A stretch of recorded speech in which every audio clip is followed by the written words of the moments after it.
Viral di media sosial TikTok, sebuah video keluarga memiliki rumah yang jauh dari tetangga. Video tersebut pertama kali diunggah oleh akun TikTok @sumi_yoja, Kamis tanggal 15 April tahun 2021. Dalam video tersebut, tampak sekeliling rumah merupakan lahan kosong dipenuhi rumput dan tanaman hijau lain. Suasana ala pedesaan terlihat dalam video itu. Jalan di depan rumah masih berupa jalan tanah merah.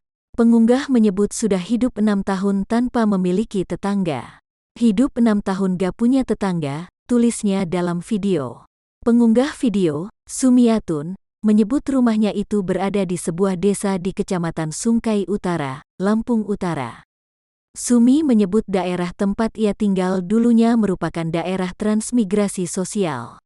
Daerahnya pelosok jauh dari kota. Sebenarnya ada tetangga, cuma jauh, ungkap Sumi saat dihubungi, Minggu tanggal 18 April tahun 2021. Rumahnya berada di ujung desa.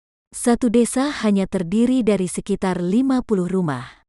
Kalau satu RT cuma beberapa rumah saja, ujarnya.